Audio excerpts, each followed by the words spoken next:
ظلم اس وقت تک ظلم ہے جب تک اسے للکارا نہ جائے، اور وہ کہتے ہیں نا کہ بہترین جہاد ظالم حکمران کے سامنے کلمہ حق کہنا ہے۔ امریکہ جو دنیا بھر میں ظلم کی داستانیں رقم کرتا پھرتا تھا، خود امریکہ کے اندر ظلم کے خلاف لوگ اٹھ کھڑے ہوئے ہیں۔ نسلی امتیاز اور پولیس تشدد کے خلاف جو مظاہرے امریکہ سے شروع ہوئے تھے، اب وہ کئی ممالک تک پھیل چکے ہیں۔ New York, Chicago, Los Angeles, San Francisco سمیت امریکہ کی دیگر ریاستوں میں لگی ہوئی آگ نے اب برطانیہ، آسٹریلیا، جرمنی، اسپین اور کینیڈا اور فرانس کو بھی اپنی لپیٹ میں لے لیا۔ سب سے بڑا احتجاجی مظاہرہ امریکی دارالحکومت واشنگٹن ڈی سی میں جاری ہے، جس میں ہزاروں افراد اب تک مختلف شہروں سے شرکت کر چکے ہیں، اور یہ مظاہرے اب پہلے سے بھی زیادہ پرتشدد ہوتے جا رہے ہیں۔ اس کی وجہ سے وائٹ ہاؤس کی سیکیورٹی ہائی الرٹ ہے، اور سیکیورٹی فورسز نے وائٹ ہاؤس کی جانب جانے والے تمام راستوں کو بند کر رکھا ہے۔ واشنگٹن ڈی سی میں بلیک لائیوز میٹر کے بینر اٹھائے مظاہرین کیپٹل ہل، لنکن میموریل اور وائٹ ہاؤس کے نزدیک واقع پارک کے باہر بلیک لائیوز میٹر پلازا کے سامنے جمع ہوئے، اور اس پلازا کا نام چند روز پہلے ہی تبدیل کیا گیا۔ ڈی سی کے میئر نے پلازا کے باہر لوگوں کو نہ صرف خوش آمدید کہا، بلکہ مجمع سے خطاب کرتے ہوئے کہا کہ اس مظاہرے کے ذریعے صدر ڈونلڈ ٹرمپ کو پیغام پہنچ گیا، اور اگر صدر ٹرمپ واشنگٹن ڈی سی کے انتظام سنبھال سکتے ہیں تو پھر وہ کسی بھی دوسری ریاست کے امور میں مداخلت کر سکتے ہیں۔ اس طرح ہم میں سے کوئی بھی محفوظ نہیں رہے گا۔ ہمارے فوجیوں کے ساتھ اس طرح کے سلوک نہیں ہونا چاہیے، انہیں امریکی شہریوں کے خلاف کارروائی کرنے کا حکم نہیں دینا چاہیے۔ اس مظاہرے میں مختلف نسلوں سے تعلق رکھنے والے افراد، خاندان اور بچے موجود ہیں۔ یہاں لوگ جارج فلائیڈ کے نعرے لگا رہے ہیں، اور ساتھ ہی یہ بھی نعرہ لگا رہے تھے کہ انصاف نہیں تو امن نہیں۔ کچھ بینرز، پلے کارڈز پہ تو یہ بھی لکھا تھا کہ سفید فام افراد کو بھی ان مظاہروں میں شریک ہونا چاہیے۔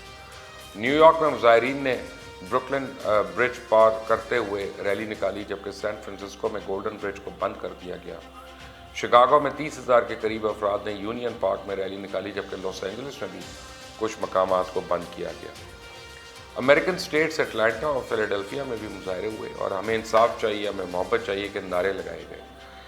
امریکی ریاست ورجینیا کے شہر رچمنڈ میں کنفیڈریٹ جنرل کا مجسمہ گرا دیا گیا، اور اخبار فیلاڈیلفیا انکوائرر کے سینئر مدیر کو اس لیے استعفیٰ دینا پڑا کہ انہوں نے ایک ہیڈ لائن میں املاک کو ہونے والے نقصان کا موازنہ سیاہ فام افراد کی اموات سے کر دیا، جس کی وجہ سے اخبار کے سٹاف کی جانب سے اس ہیڈ لائن کی شدید مذمت کی گئی، اور اس پہ ان کو معافی بھی مانگنی پڑی، اور کہا کہ اس طرح کی ہیڈ لائن لگانا بالکل غلط تھا۔ بظاہر تو متعدد شہروں میں مظاہروں کے نتیجے میں لگائے جانے والے کرفیو اب اٹھا لیے گئے ہیں، اور بتایا جا رہا ہے کہ پابندیوں میں نرمیوں کے بعد گرفتاریوں میں بھی کمی ہو گئی، لیکن اتوار کے روز امریکی ریاست اوریگن کے شہر پورٹلینڈ میں پولیس کی جانب سے غیر قانونی طور پہ ایک جگہ جمع ہونے اور املاک کو نقصان پہنچانے میں 50 کے قریب گرفتاریاں کی گئی۔ امریکن پریزیڈنٹ ڈونلڈ ٹرمپ کی جانب سے ہونے والی ٹویٹس میں پولیس، خفیہ ادارے اور نیشنل گارڈز کو بہترین کارکردگی پہ شکریہ ادا کیا گیا، اور کہا گیا کہ واشنگٹن میں جمع ہونے والے مظاہرین توقع سے کافی کم تھے، لیکن صدر ٹرمپ کو یہ نہیں بھولنا چاہیے کہ ابھی تو اس تحریک کا آغاز ہوا ہے۔ جس طرح یہ امریکہ سے نکل کے مختلف ممالک تک پہنچ رہی ہے، یہ ان کے لیے بڑا مشکل بن سکتی ہے۔ ویسے تو نسلی امتیاز سالوں سے امریکی تاریخ کا حصہ رہا ہے، اس سے بہت سے احتجاج بھی ماضی میں ہوتے رہے، لیکن اس بار لوگ اس احتجاج سے کافی پر امید ہیں۔ ان کا خیال ہے کہ سوشل میڈیا کے ذریعے وہ اپنی آواز لوگوں تک پہنچانے میں کامیاب ہوئے ہیں، اور اس وجہ سے یہ تحریک اور ممالک میں بھی ایکٹیو ہو گئی۔ یکجہتی اور مساوات کا پیغام پوری دنیا تک پہنچ رہا ہے۔ حیرت کی بات یہ ہے کہ تمام مظاہرے ایک ایسے وقت میں ہو رہے ہیں جب بہت سے ممالک میں وبا کے باعث کسی نہ کسی صورت میں لاک ڈاؤن جاری ہے۔ برطانیہ میں اسی طرح کی پابندیوں کے باوجود بہت سے لوگ سینٹرل لنڈن میں پارلیمنٹ اسکوائر میں جمع ہوئے اور نسلی تعصب اور پولیس تشدد کے خلاف احتجاج کیا۔ برطانیہ میں نسلی امتیاز کے خلاف یہ ملک گیر مظاہرے 2 دن سے جاری ہیں۔